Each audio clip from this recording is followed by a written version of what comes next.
Good morning students. आज students हमने उपसारणी पढ़नी है। कल हमने एक नया टॉपिक इसी में स्टार्ट किया था, सहखंड। ठीक है, अब सहखंड का हमने आपको सूत्र बताया कि सहखंड एफ आई जे बराबर -1 की पावर आई प्लस जे इंटू एम आई जे। अर्थात जैसे मान लीजिए आपके पास m11 का मान 2 है तो गारंटी से f का मान भी 2 ही आएगा।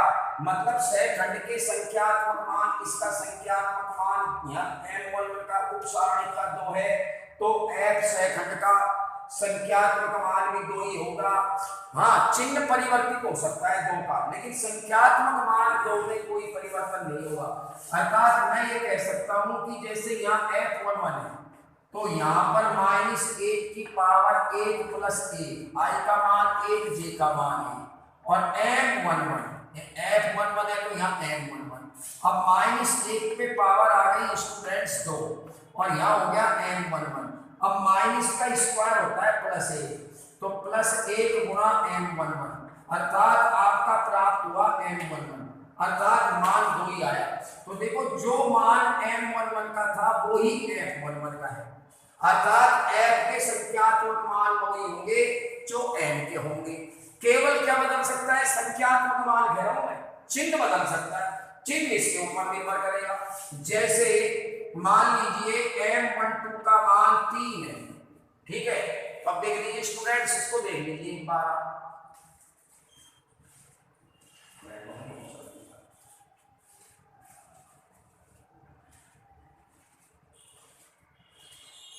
अब देखिए स्टूडेंट, जैसे m12 का मान 3 है तो अपन देखो तो f12 बराबर -1 प्लस 2, आई का मान 1 और जे का मान 2, और यहाँ जा m12 -1 की पावर 3 m12, अर्थात -1 की पावर 3 का मान -1 होगा m12। मतलब -1 को m12 से गुणा करूंगा -m12 अर्थात -3 आया।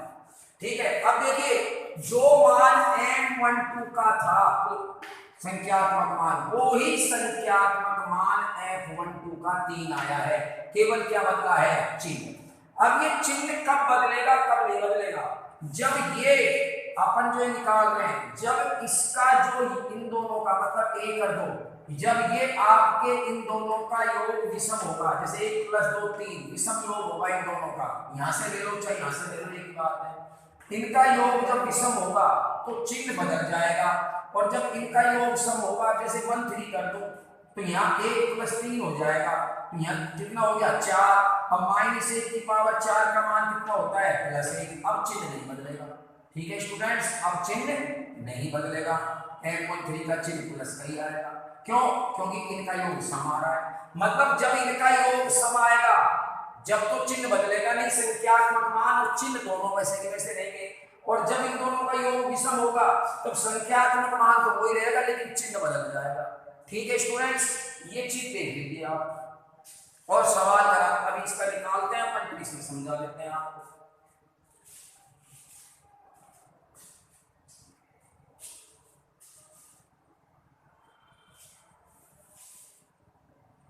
देखिए सबसे पहले मैं a11 बराबर 3 का निकालता हूं m11 क्या आएगा स्टूडेंट्स? 3 का m1 3 की उपसारणी, मतलब इस 3 का उपसारणी निकालेंगे तो स्टूडेंट्स अपन ये छोड़ देंगे और ये छोड़ देंगे पंक्ति और स्तंभ, तो अपना उपसारणी का आ गया 2 0 और 3 0। इनको बजरुना कर दीजिए, इसका मान 0 ही आएगा स्टूडेंट्स। फिर अपना अब m12 आ गया, अब अपन को निकालना है f11 से f11 आएगा।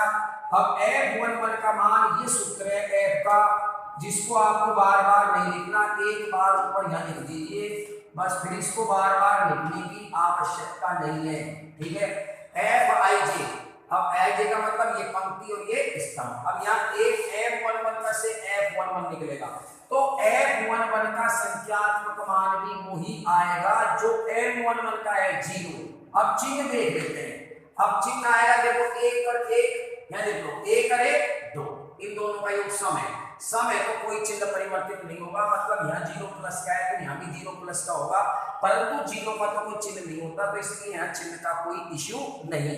ठीक है, अब आते हैं अपन a12 बराबर 11 का n12, मतलब इस अवयव का उपसारणी। तो क्या होगा इसका उपसारणी स्टूडेंट्स, देखिए इसका इसकी स्तंभ छोड़ दो, 11 के लिए 11 का स्तंभ छोड़ दो, 11 की पंक्ति छोड़ दो, ये 4 बचे, 5 0 10 0, ये आ गया, इनको भी वज्र गुणा करेंगे तो इसका मान भी 0। ठीक है स्टूडेंट्स, तो F12 आपका, अब F12 का संख्यात्मक मान वही होगा जो F12 का है 0, लेकिन स्टूडेंट्स अगर सपोज यहाँ पर 3 होते, 3 है नहीं, मान लो 3 होते, तो F12 का मान -3 होता। क्यों?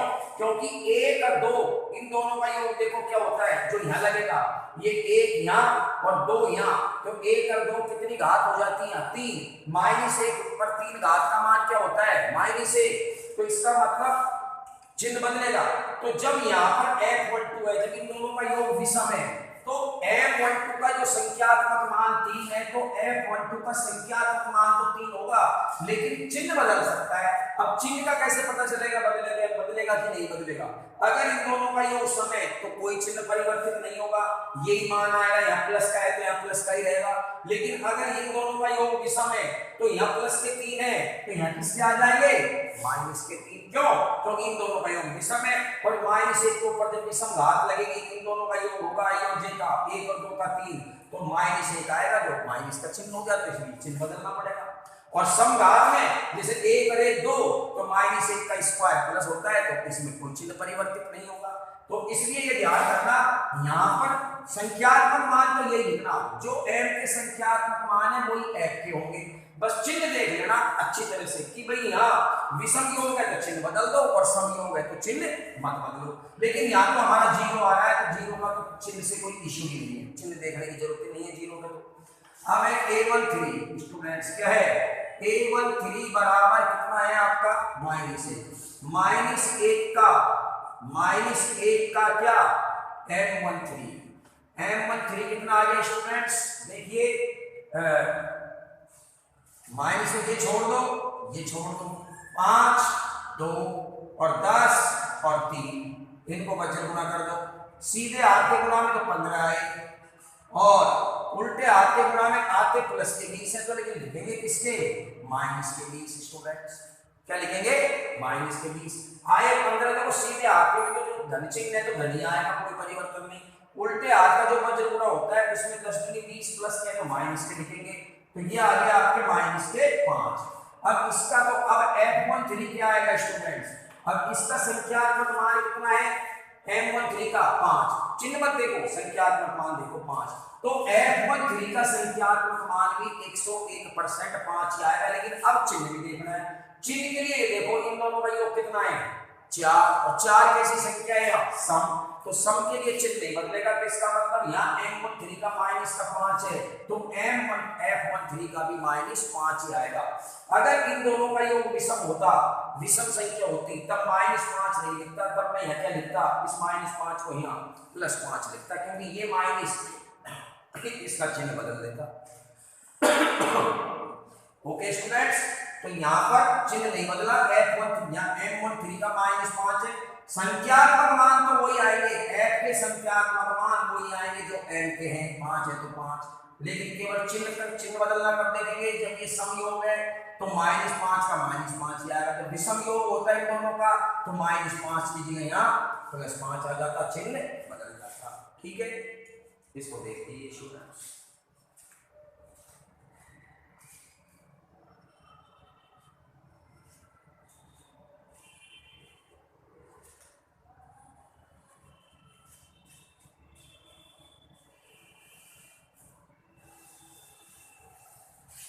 अब आइए स्टूडेंट्स, ये हम स्टूडेंट्स सहखंड याद कर रहे हैं, ये हमारा टॉपिक चल रहा है सहखंड, सहखंड को हम f से निरूपित करते हैं, सहखंड को। ठीक है, अब आपका A21, ये अवयव है A21, जो दूसरी पंक्ति और पहले स्तंभ में आ रहा है, A21 बराबर 5 का M21 आ जाए, इसको छोड़ दो, इसको छोड़ दो, 11 माइनस 1 3 0, इनको वज्र गुणा करिए, ये तो 11 को 0 से करेंगे तो 0, कि माइनस का 3 है तो प्लस का 3 बराबर कितना हो गया 3। तो M21 से F21 निकालेंगे तो संख्यात्मक मान तो वही आएगा F21 का जो M21 का 3 है, लेकिन अब देखेंगे चिन्ह यहां से देखेंगे, इन दोनों का योग करो, 2 1 3, 3 विषम संख्या है, यहाँ विषम आएगी -1 पे तो माइनस चिन्ह आएगा, तो इसका मतलब चिन्ह बदल जाएगा, यहाँ 3 है तो -3 आएगा। ठीक है, संख्यात्मक फिर बता रहा हूं, f के संख्यात्मक मान वही होंगे जो m के, f का संख्यात्मक मान 3 है तो f का संख्यात्मक मान भी 3 ही है, पर चिन्ह बदल सकता है, वो इन दोनों के योग पर निर्भर करेगा। यहाँ पर 2 1 3 होता है योग, जब यहाँ विषम योग है तो m का चिन्ह बदल दो, मतलब यहाँ प्लस के 3 है तो यहाँ माइनस के 3 कर दो। अब a22 बराबर 2 का m22 कितना आ गया स्टूडेंट्स 2, ये बदल दो, ये छोड़ दो, ये छोड़ दो, ये छोड़ दो, 3 10 -1 0, 3 10 -1 0। अब इसमें क्या कर दो स्टूडेंट्स, वज्र गुणा, 10 दिया 30 और -10 को -1 से किया -10, लेकिन उसको लिखेंगे प्लस का 10, तो कितने हो गए 40, कितने हो गए स्टूडेंट्स 40। तो F22 का मान कितना आएगा, संख्यात्मक मान तो वही होगा 40 ही लिखो, लेकिन चिन्ह देखना पड़ेगा, इन दोनों का योग कैसा आ रहा है, 2 2 4 सम संख्या है तो यहाँ चिन्ह परिवर्तित नहीं होगा, प्लस का 40 है तो प्लस का 40 ही आएगा। अब A23 बराबर 0 का M23 उपसारणी, 0 का उपसारणी क्या है स्टूडेंट्स, देखिए ये पंक्ति छोड़ दो, ये स्तंभ छोड़ दो, ये पंक्ति गई, ये स्तंभ गया, 3 11 10 3, 3 11 10 3, इनको वज्र गुणा करो स्टूडेंट्स, 3 किया 9 और -11 ढाई 110 -99, ठीक है स्टूडेंट, सॉरी -101, माइनस का 101।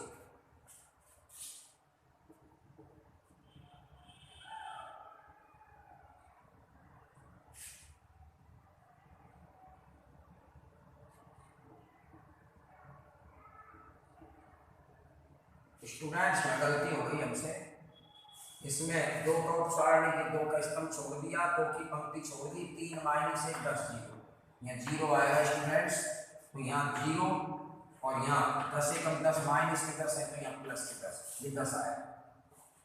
आगे यहाँ 0 है स्टूडेंट्स, 3 किया 9 -11 ढाई 110 माइनस का 101। अब स्टूडेंट्स अब आएगा आपका F23, देखिए F23 में क्या आएगा, संख्यात्मक मान तो वही होगा 101, चिन्ह नहीं देखेंगे, चिन्ह कब देखेंगे 2 3 5, इन दोनों का योग विषम आ रहा है, इसका मतलब इसका चिन्ह बदलेगा, तो माइनस का क्या हो जाएगा प्लस। ठीक है स्टूडेंट्स, अगर इन दोनों का योग सम होता तो माइनस का 101 है, तो यहाँ भी माइनस का 101 ही आता। अब इसको देखिए,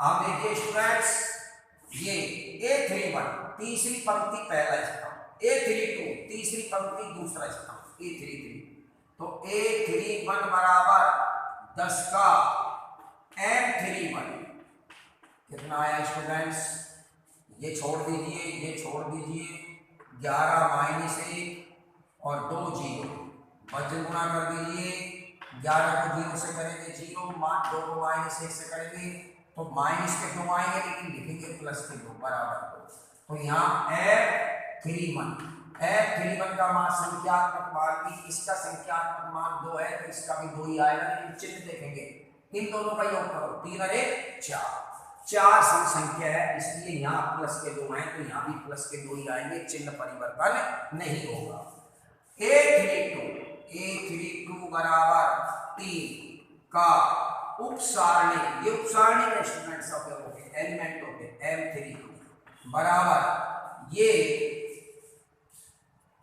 3 के लिए आप 3 की स्तंभ छोड़ दो, 3 पंक्ति छोड़ दो, 3 5 माइनस 1 0, 3 5, देखो ये 3 के लिए पंक्ति छोड़ दी और ये स्तंभ छोड़ दिया, ये 4 बचे, ये 4 उपसारणी बनाएंगे इसका, -1 और 0, इनको बचत गुणा कर दीजिए, कितना है स्टूडेंट्स, 0 माइनस के 5 है तो प्लस के 5 बराबर 5, और ऐड 3 2 बराबर 5, इसका संख्यात्मक मान 5 है तो इसका संख्यात्मक मान भी 5 होगा। अब चिन्ह देखेंगे, 3 और 2 5, योग विषम, विषम योग है तो यहाँ चिन्ह बदलेगा, अर्थात यहाँ प्लस के 5 आ रहे हैं तो यहाँ माइनस के 5 होंगे। ओके स्टूडेंट्स, अब A33 बराबर कितना स्टूडेंट्स, 0 का M33 का मतलब स्टूडेंट्स कितना, ये छोड़ दो, ये छोड़ दो, 3 11 5 2, 3 11 5 2, 3 दूनी 6 और 11 पंजे 55 -49, तो F33 का आ जाएगा -49, क्यों, पहले तो 49 ही लिखो, संख्यात्मक मान ही लिखो, F33 का चिन्ह देखो, 3 और 3 6 सम संख्या है तो यहाँ चिन्ह जो है वही चिन्ह आएगा, चिन्ह नहीं बदलेगा, -49। ठीक है स्टूडेंट्स,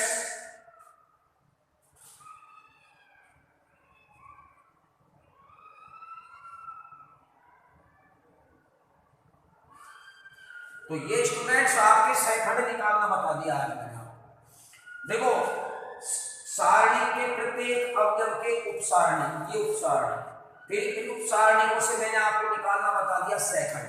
अब सैखंड से अपन एक नया टॉपिक पढ़ेंगे, एडजॉइंट, सैखंड, वो इसी का भाग है, अगला भाग, तो उसको अपन कल पढ़ेंगे। Okay students, thanks.